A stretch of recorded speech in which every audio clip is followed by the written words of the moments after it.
Imagine for a second that an automated medical AI misdiagnoses a patient, right? Yeah. And it leads to a critical health crisis. Or, a self-driving delivery vehicle causes a massive pileup on a busy city street. Yeah, exactly. The immediate question you have is, who do you sue? Do you go after the coder who wrote the algorithm? Or the hospital. Yeah. Or the company that actually deployed it. Right, or maybe the massive tech giant over in Silicon Valley that provided the underlying foundation model in the first place. And right now, answering that question is, well, it's nearly impossible. Because the technology has completely outpaced our legal system.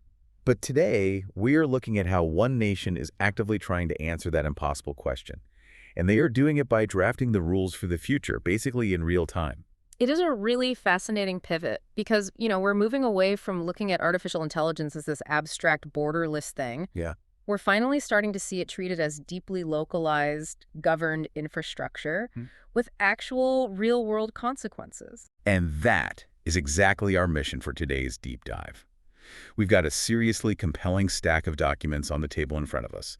First, we're looking at South Africa's brand new blueprint for AI. Right, their draft national artificial intelligence policy. Yeah. We're going to figure out exactly what this incredibly ambitious document is trying to build. Then, we'll introduce a group of Pan-African watchdogs called the Center for Artificial Intelligence and Sustainable Development, or CAISD. And finally, we're going to explore exactly how CAISD is trying to re-engineer this government blueprint to ensure AI actually benefits the developing world rather than just, exploiting it. Okay, let's unpack this. So to really understand CAISD's critique, we first have to understand the foundation they're analyzing, right? South Africa recently released this draft policy, and right out of the gate, it's obvious this isn't just a copy-paste of Western regulations. No, definitely not. They're proposing a staged 3-year rollout that is explicitly designed to be future-proof and technology neutral. Which is vital, Yeah. right? Because, if you write a rigid law today that specifically regulates how a certain type of microchip operates, that law is going to be completely obsolete in like 6 months. Exactly. Given how fast the tech moves, you cannot regulate the specific hardware or the specific software version. You have to regulate the outcomes and the applications. So the government has structured this draft around 6 strategic pillars. Things like capacity development, inclusive growth, responsible governance, ethical AI, cultural preservation, and human-centered deployment. Now, any politician can write 6 nice-sounding pillars on a piece of paper. Right. But what caught my eye and what we really need to dig into is how they are trying to put actual institutional teeth into those pillars. Oh, absolutely. The institutions they're proposing are wild. Right. They want to create an AI regulatory authority, an AI Ombudsperson for citizens to actually complain to, and most surprisingly, an AI Insurance Superfund. That is easily one of the most unique regulatory mechanisms being proposed anywhere in the world right now. Let's break down how this works, because it's brilliant in its pragmatism. It's modeled after South Africa's existing road accident fund. Yeah, so normally with cars, you pay a small levy on fuel, and if you get into a crash with an uninsured driver, the fund compensates you. Yes, exactly. And this AI Superfund operates on a similar logic. If an AI system causes you harm, say an algorithm unfairly denies you a crucial line of credit, or, an automated system in a factory causes an injury. Right. And the liability is incredibly murky because multiple international developers and local vendors are all tangled up in it. This Superfund steps in. It exists to compensate the victims directly. It's essentially a government openly acknowledging that in the age of autonomous black box decision-making, assigning direct legal blame is going to be incredibly messy and expensive. Yeah, and an average citizen listening to this, you don't have the millions of dollars required to sue a multinational tech conglomerate to prove their algorithm was biased. Exactly. The Superfund provides a necessary safety net for the public while the courts try to catch up to the technology. So practical. But beyond these hard institutions, the philosophical grounding of this policy is what really sets it apart from anything we see coming out of North America or Europe. Oh, for sure. The entire document is deeply rooted in intergenerational equity, and specifically the African philosophy of Ubuntu. Ubuntu, the idea of I am because we are. It's this philosophy of profound interdependence in community. Precisely. They're explicitly stating that AI development can't just be a tool for maximizing corporate efficiency or driving up stock prices. It actually has to serve the broader community. Which is a huge shift in perspective. Yeah, and to put that into practice, they're planning to use AI to actively digitize and preserve all 12 of South Africa's official languages. Oh. They're treating public linguistic data not as just a free resource for tech companies to scrape, but as a sovereign national asset. Wait, let me push back on that for a second, though. Because training a large language model on English or Mandarin is hard enough, and there's an endless ocean of data for those languages on the internet. Training an AI on 12 distinct, nuanced languages, some of which might not have massive digital footprints that requires astronomical amounts of data and compute power. Yeah. Is that actually feasible for a developing nation to pull off? Or is this just, political lip service to sound culturally sensitive? Well, I mean, it is a monumental technical challenge, without a doubt. It requires building a massive new data sets basically from scratch. Right. But the policy is making a statement of intent here. If you want to deploy AI in this country, it needs to speak the language of the people, literally. Because if you rely entirely on models trained in Silicon Valley, those models will inherently reflect Silicon Valley's cultural biases, idioms, and values. It sounds like they aren't just trying to put traffic lights on the AI highway. They're trying to build a whole new digital infrastructure that runs on Ubuntu instead of just pure capitalism. If we connect this to the bigger picture, it's a very deliberate, middle-of-the-road approach. Okay, how so? Well, it's deliberately less restrictive than the EU's AI Act, for example. The EU is incredibly strict, heavily focused on mitigating risk at all costs. Right. The EU doesn't mess around with compliance. Exactly.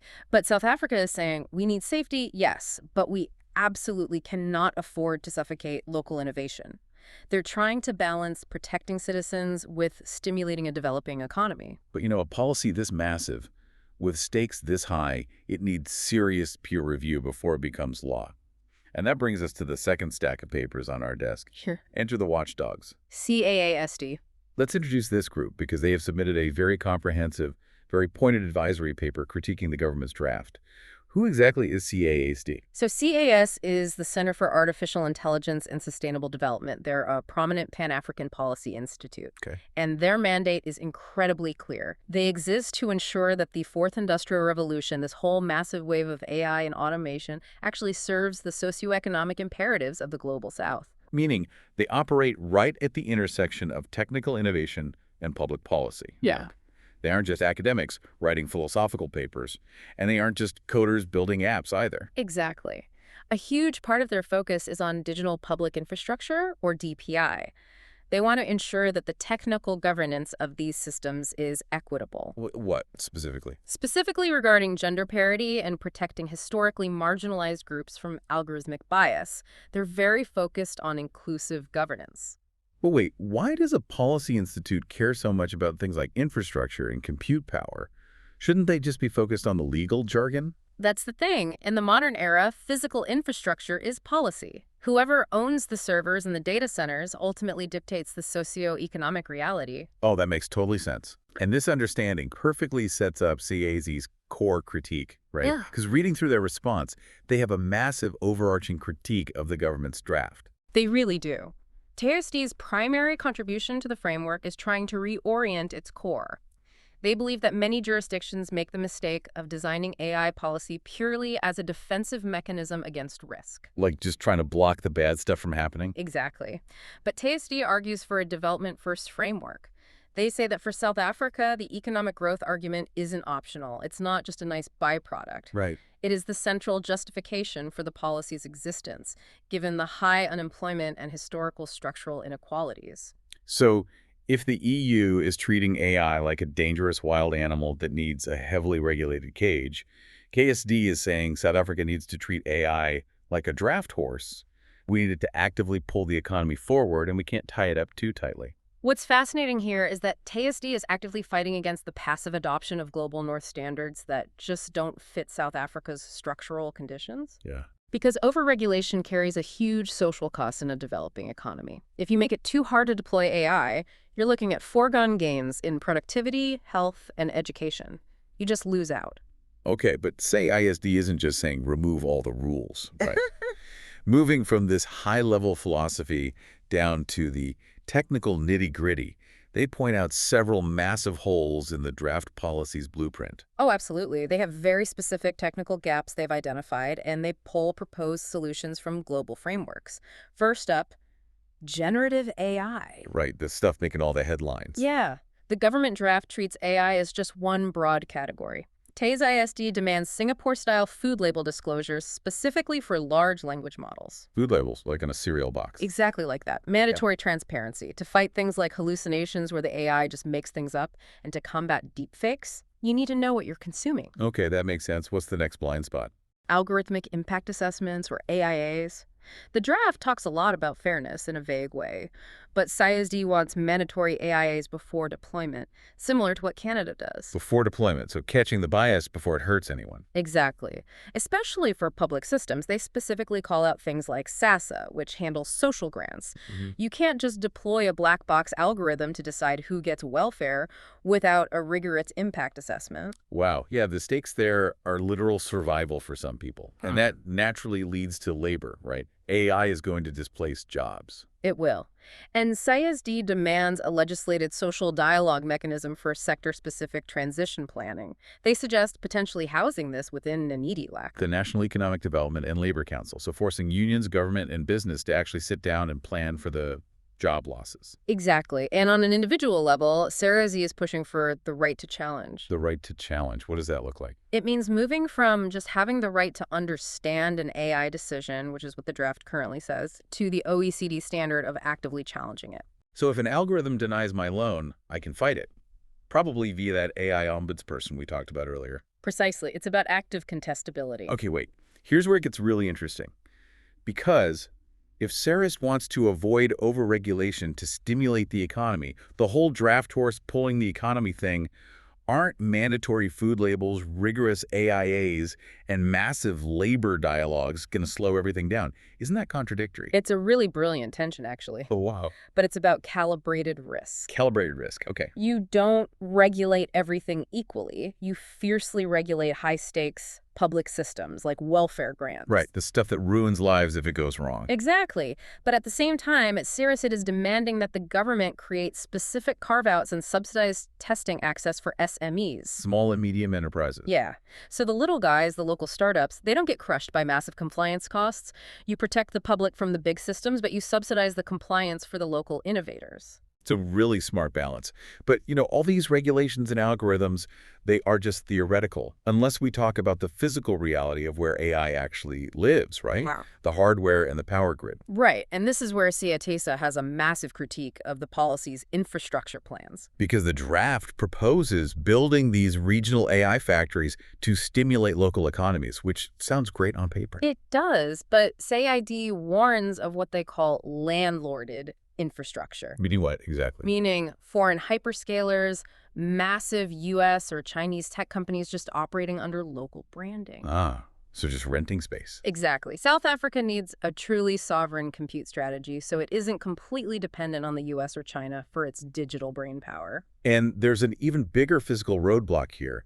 I want to ask you, the listener, to think about this for a second. You cannot build massive, power-hungry AI factories in a country that has historically struggled with its power grid without a plan for where the electricity comes from. How did they miss that? This raises an important question, right?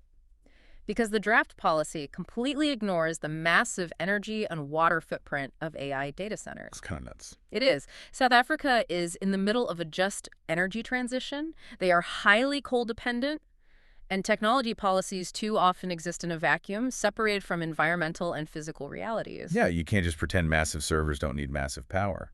Which is exactly why CAISD demands binding green energy co-investment requirements for these AI factories.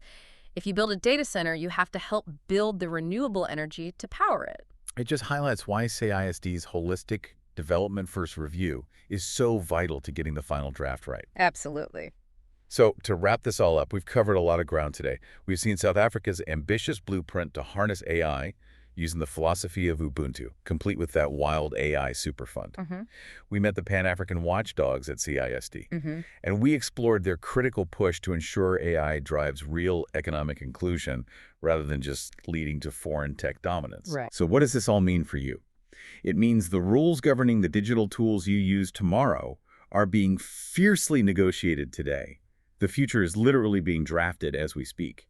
And, I want to leave the listener with a final thought to ponder, something that really builds on all these sources. Let's hear it. We talked about South Africa digitizing its 12 official languages, Sure. right? And treating public data as a sovereign asset. Yeah. But imagine a future where the global South truly succeeds in this development mandate.